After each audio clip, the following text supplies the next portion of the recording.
Oke, baik teman-teman semuanya. Gimana kabarnya? Ya, apa kabar nih para pembenci Pak Joko Widodo yang kemarin dilaporkan oleh Pak Jokowi? Kok saat ini nggak ada suaranya mereka? Kenapa? Takut? Orang baik kok dilawan ya. Orang baik kok dilawan, jangan dilawan orang baik. Para pembenci ya, buat drama-drama lagi, kecelakaan lah, sakit lah, apa, ngadu ke sana sini.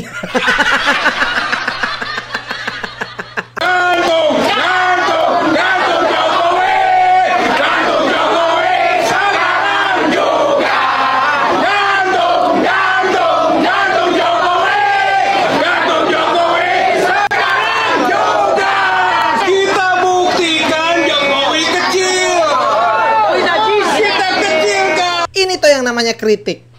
Ini, Ini seorang Ini kan yang kemarin alasan ditabrak motor ketika dipanggil Polda Metro Jaya. Ini tuh orangnya. Kok ciut sekarang? Ya, udah puas belum ngata-ngatain Pak Jokowi? Udah puas belum caci maki Pak Jokowi? Kalau belum puas silahkan sepuas-puasnya dulu ya. Nanti baru kalian digiring ke penjara. Ini tuh yang namanya kritik. Ini namanya kritik. Otakmu di mana? Seperti itu katanya kritik. Aduh. Setelah dilaporkan katanya pembungkaman lah ya, kriminalisasi ya. Mana yang kriminalisasi? Mana? Bukannya kalian yang selalu menyebarkan fitnah dan kebencian. Gimana sih ini kok malah dibalik-balik? Aduh, sorry. Jokowi ini bukan hanya harus diadili ya, tapi dia harus dipenjara. Dan jangankan ancaman penjara, Joko Widodo ya. Ancaman nyawa pun saya hadapi gitu. Nah saat itu saya deg-degan itu Bang. Mudah-mudahan saya salah. Minta maaf sama Pak Jokowi. Maaflah Pak Jokowi. Walaupun saya ahli bisa salah.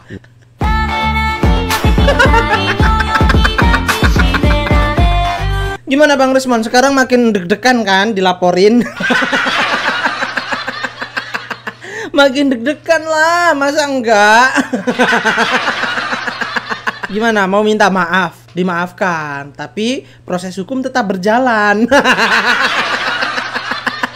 Jangankan ancaman penjara, Joko Widodo ya. Ancaman udah kudu cerita Rismon. Jangankan ancaman penjara, ancaman nyawa pun saya tidak takut. Kalau memang nggak takut kau kemarin itu, kenapa kau ngadu-ngadu kau sama si Rizik Syihab? Udah gitu kau ngadu-ngadu pula lagi sama Sri Sultan Hamengkubuwono ke-10. Mana buktikanlah ketidaktakutanmu itu. Begitu dilapor Bapak Joko Widodo ke Polda Metro Jaya kau termangir pun doh. Banyak kali gayamu lapet. Kita lihat aja udah panik kalian semua. Salah satu kawanmu itu dipanggil kepolisian, tiba-tiba malamnya bisa ditabrak sepeda motor. Alasannya lagi ditabrak sepeda motor, dia persilakan pergi, yang nabrak itu kan bodoh itu namanya. Masa baru ditabrak? Makasih banyak ya udah ditabrak ya, bye gitu.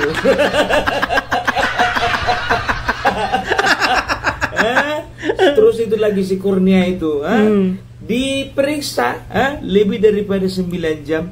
Alasannya apa? Kenapa kawan kalian bilang apa? Ini tidak manusiawi nih. Udah tahu Kurnia itu lagi sakit kok diperiksa lama-lama. Apa urusannya? Biar gak lama diperiksa, suruhkan Kurnia itu pakai penyangga leher kayak siapa kemarin, Roy Suryo beberapa tahun yang lalu. Sedangkan Roy Suryo pakai penyangga leher dijemput juga sama polisi. Iya kan? Jadi udahlah ya, kalau panik bilang panik, minta tolong kau ya. Jangan kau kemarin itu minta tolong kau sama Rizik Syihab, minta tolong lagi kau sama Sultan Hamengkubuwono ke-10. Sekalian aja kau minta tolong sama Gubernur Sumatera Utara. Gimana kira-kira? Ya nggak bisa lah, Pung. Nggak bisa. Mana mungkin dia berani minta tolong sama Gubernur Sumatera Utara. Gubernur Sumatera Utara itu kan menantunya Bapak Jokowi.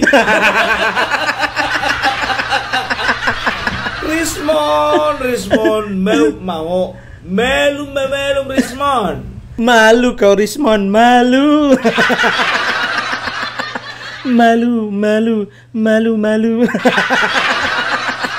Kalau memang beritanya benar ya, kemarin si Rizal Fadilah kecelakaan, ya rencananya YouTuber Nusantara mau jenguk si Rizal Fadilah ini.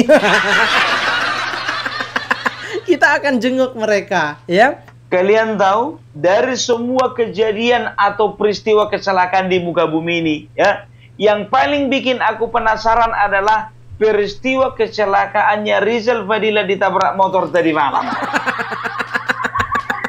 Katanya waktu dia mau pulang ke rumah, mau ke arah Bandung, ya kan, ditabrak motor. Aku mikirnya begini, ya kan, emangnya dia jalan kaki dari Jakarta ke Bandung?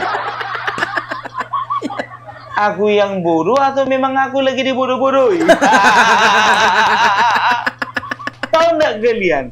Saking penasarannya aku biar tahu kalian. Ku scroll lah di TikTok, ku scroll di YouTube, ku scroll ya di Google juga ku scroll ya kan. Rizal Fadilah mengalami kecelakaan. Nggak ada. Ku cari di YouTube nggak ada. Ku cari di Google nggak ada. Ku cari juga di Twitter nggak ada. Nggak betul lagi ini pikirku begitu kan. Nggak iya lagi ini berarti aku yang dibodoh-bodohi. Dan tahu nggak kalian, rasa penasaranku itu bahkan lebih besar daripada rasa penasaranku terhadap kecelakaan kapal Titanic. Tahu kalian kapal Titanic kan? Kan sampai sekarang sebetulnya ya penyebab kecelakaannya itu kan masih misteri, sangat misterius. Dan bagiku ya ini kejadian kecelakaannya Rizal Fadilah lebih misterius daripada kecelakaannya kapal Titanic.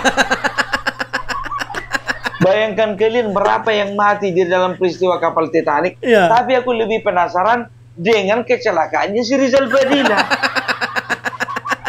Kenapa kok kebetulan gitu loh? Ya, besoknya mau dipanggil, ya malam ini kecelakaan. Ya nggak bisa kau bilang begitu, Bung. Yang namanya juga kecelakaan itu nggak ingat waktu kapan datang, Bung. Betul, ya kan. Tapi sekarang begini, bukti-buktinya kok nggak ada? Nggak ada loh. Sampai sekarang nggak ada. Fotonya, videonya. Paling nggak kan ada CCTV. Nggak ada. Nggak ada CCTV, Pung, gelap. Oke, nggak ada CCTV, nggak ada saksi. Nggak ada saksi, Pung, lagi sepi. Iya kan? Coba bayangkan ya, kalau memang si Rizal Fadilah betul-betul mengalami kecelakaan, ditabrak motor katanya, ya, coba ada laporannya ke kepolisian? Nggak ada. Yang menyatakan bahwasannya dia itu memang betul-betul ketabrak motor. Enggak ada. Ya, karena apa? Takut dia kalau misalnya dibikin laporan, contohnya udah direkayasanya kian, dia kan dilakukanlah pendalaman, ternyata nggak ada itu ditabrak. Nggak ada. Apa nggak makin gawat hukumannya kan begitu? Menipu aparat. Itu aja yang kami harapkan. Coba dulu TPUA, mana fotonya, mana videonya, mana saksinya, kan begitu. Kami perlu lihat bukti, jangan cuma kalian aja jago minta bukti foto ijazah Bapak Jokowi. Iya. Ini juga mengenai kecelakaannya Rizal Fadilah, kami juga pengen lihat. Asli nggak ini ya? Betulkah atau direkayasa? Iya. Kalau memang betul, biar kami semua anak YouTuber Nusantara datang ke Jakarta untuk menjenguk Rizal Fadilah. Ayo Kan gas. begitu, kami siapkan pun juga ya. Gampang itu, kami tinggal calling Mas Agri sebagai perwakilan. Iya. Ya nggak mungkin lah aku terbang jauh-jauh dari Pulau Sumatera ke Jawa cuma untuk menengok manusia satu itu aja. Kayak nggak ada kerjaan lain. nggak ada kerjaan lain. Kenapa kau suruh anak-anak itu bernusantara menjenguk anak-anak itu? Anak-anak kau bilang, Mas Agri anak-anak itu kau bilang, Mas Agri itu bapak-bapak itu. Ya paling nggak Mas Agri, ya kan Mas Agri. Setelah itu ada DJ Anak Jenderal, AR Mahmud, Farm Project sama Khairul Imam. Ya, biar nanti aku minta tolong sama orang itu, ya untuk menjenguk Rizal Fadila, ya kan gitu. Siap, Mas Agri nanti ku sarankan pun sama mereka, ya supaya dibawa buah-buahan gitu. Mas Agri bawa pisang, ya AR Mahmud bawa durian. Farm Project bawa bilimbing. Iya kan? Nah, setelah itu DJ Anak Jenderal bawa nangka. Kayak mana pun bawa nangka untuk yang sakit. Di mana-mana pun pisang itu juga apa namanya? Kalau nggak pisang ya apel pun nggak jeruk. Itu ya buah-buahan ini segala nangka mau kau bawa. Datang contohnya Mas Agri kan, Pung aku udah bawa pisang. Ya dari semua buah-buahan itu ya paling nggak pisang itu yang bisa dimakan kan begitu kan. Begitu ku tanya, pisang apa Mas dibeli? Pisang kepok. Mas Agri pisang kepok itu digoreng dulu baru bisa dimakan. Kan begitu ya, udah biar aja capek kali kita menggorengnya itu, biar digorengnya sendiri. Itu pula jawaban Mas Agri, gimana tuh? Tapi nggak apa-apa lah ya, tapi ya ini dari videoku ini ya, aku mau bilang sama kalian ya, aku mau challenge dulu ya dari tim kuasa hukumnya Rizal Fadila, tolong ya, tolong tunjukkan di mana rumah sakitnya supaya kami bisa menjenguk. Sampai sekarang nggak ada yang tahu. Kalau bisa sambil podcast. Waktu menjenguk itu kami podcast, kalau bisa sekalian bisa jadi narasumber kan begitu. Seru juga tuh kalau kita bisa podcastan sama Rizal Fadila. Asik itu kayaknya. Aku sama dokter Tifa aja lah. Ya, kok pilih? Membahas masalah kesehatan rumah tangga. Ya. Aduh. Buktikan kalau Rizal Fadila itu memang betul-betul mengalami kecelakaan. Itu yang kami perlu. Ini enggak, katanya udah ada fotonya. Foto apa? Rupanya foto surat keterangan dokter. Kalau masalah surat keterangan dokter, kami pun juga bisa bikin itu. Iyalah. Iya kan? Tapi periksa dulu itu dokternya itu anaknya Amin Rais enggak? Karena setahuku Amin Rais, anaknya Amin Rais itu dokter apa itu? Bedah plastik itu, operasi plastik. Karena kemarin kalau nggak salah dia mengoperasi plastik mukanya siapa? Siapa namanya itu? Ratna Sarumpait. Ya kan? Oh, lupaku. Coba periksa dulu entah itu menandatangani surat keterangan dokternya dokter Tifa. Dokter Tifa. Lupaku bah kalau di tengah-tengah mereka ada dokter. Iya. Aduh, ya kan? Jadi itu coba yang realnya dulu ya. Coba dilihat dulu mukanya pas lagi pakai perban. Kakinya pakai perban sambil megang tongkat. Jangan dibilang sakit kalau sehat. Sakit beneran. Jangan kalian bilang kalian itu sehat kalau emang kalian sakit. Itu masalah paling besar di dunia ini. Yang sehat merasa sakit, yang sakit merasa sehat. Sakit semua mereka berarti. Aduh, iya kan? Ya jadi ya kalau bisa ya jangan lama-lama lah, karena gimana pun juga tetapnya kau nanti dijemput. Masih ingat nggak kalian video waktu Roy Suryo dipanggil polisi, dibawa dia diseret polisi, masih dipakainya penyangga kepala itu. Ngeri kali bapak-bapak kepolisian ini ya, udah patah lehernya itu dibawa dia gila. Udah patah. Aduh, kayaknya adalah bikin modus itu. Kalau memang betul-betul modusnya seperti itu, berarti sudah fix Roy Suryo yang ngajarin. Kalau ya kan mudah-mudahan kecelakaannya ini benar. Ya, kita berharap kecelakaannya ini benar ya, benar. Gitu loh, ya kan? Jadi harus jelas gitu. Masa nggak ada CCTV, ya kan? Harusnya ada dong CCTV ya, yang menggambarkan dia itu apa namanya jatuh dari sepeda motor atau ditabrak sepeda motor, atau ketika ditabrak sepeda motor dia terjungkal, tiba-tiba ada truk dari belakang, dihilas kepalanya. Aku nggak ngeri kali kok kasih contoh. Jangan. Ngeri itu. Ya maksudnya ini mengingatkan supaya kalau memang sudah nggak ada lagi orangnya, supaya ditagihkan itu jasa harja. Asuransi lumayan. Ya tapi kan ini kan sehat-sehat saja, ya kan? Katanya cuma disenggol motor. Kalau disenggol motor kecil lah itu asuransinya.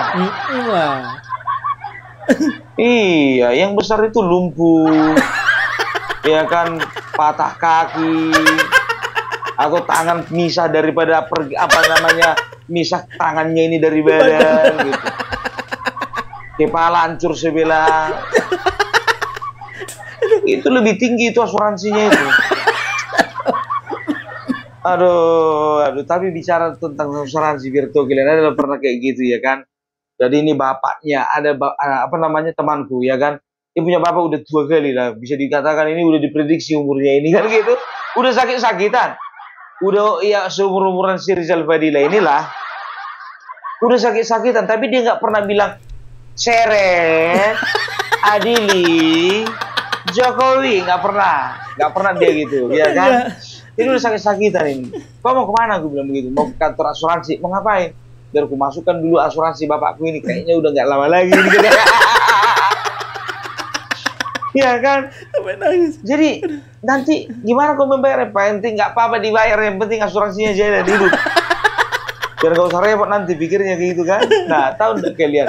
Begitu dimasukkan asuransi bapaknya ini nggak pernah lagi sakit. Bisuang anaknya itu membayar tiap bulan asuransi selama 4 tahun. Alah parah kawan ini. Parah. Ya, jadi itu dia, dipastikan dulu kecelakaannya ya. Dipastikan dulu ya kecelakaannya memang benar atau tidak ini ya, jangan buat drama ya, segera diproses lah orang-orang ini biar apa? Biar tidak kelamaan, biar cepet-cepet masuk surga. Masuk neraka enggak. Masuk penjara. Ya itu saja teman-teman ya, semoga kita semuanya terhindar dari orang-orang seperti ini yang menyebarkan fitnah, kebohongan, dan kebencian ya. Dan terima kasih buat teman-teman semuanya yang sudah full support ya YouTuber Nusantara untuk melawan hoax ya. Kita semua bukan buzzer bayaran ya. Kita tidak ada yang bayar, kita murni dari hati, dari pribadi masing-masing untuk menyuarakan kebenaran dan melawan hoax. Itu saja, mungkin teman-teman silahkan tulis di kolom komentar bagaimana menurut kalian. Terima kasih. Wassalamualaikum warahmatullahi wabarakatuh.